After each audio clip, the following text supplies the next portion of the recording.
अस्सलाम वालेकुम दोस्तों, वाला एग्रीकल्चर यूट्यूब चैनल खुश आमदीद कहने जी सारे भरावां नूं। दोस्तों गंदम के हवाले नाल तखमीना रिपोर्ट लैके तुहाडे नाल हाजिर होए हैं।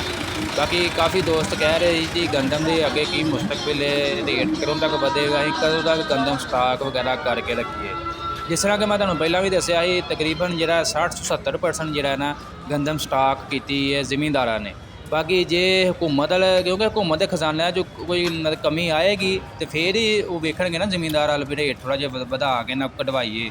ठीक है, जो मैं हुण तुहानूं तखमीना रिपोर्ट देन लगा, मुल्क भर दे विच जिहड़ी 73,18,000 टन जिहड़ी गंदम सरकारी गोदामां दे विच, सरकारी महकमां दे विच, फ्लोर मिल दे कोल मौजूद है।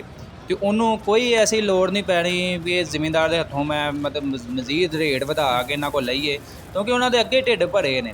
तो जिमींदार जोड़े ने गंदम स्टाक करी बैठे ने, ये ना होए जी मजीद जोड़ा रेट लैन की बजाय होर रेट थले डिग जाए।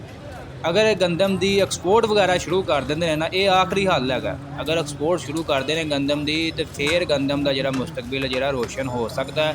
बाकी जो हालात नज़र आ रहे हैं, जो तखमीना लाया हुकूमत के कोल जिन्नी गंदम मौजूद है, कोई दूर दूर तक भी मकान नज़र नहीं आ रहे कि गंदम का रेट बढ़ेगा। जिस तरह कि मैं पहला भी दस्सिया ही कि मुल्क के जी 73,18,000 टन जी गंदम मौजूद है, जबकि सिर्फ पंजाब के 45 लाख टन जी गंदम मौजूद है। तो जो तकरीबन 5 ਤੋਂ 6 महीने तक कोई किल्लत नहीं ना पैन लगी गंदम वालियां नूं लगा।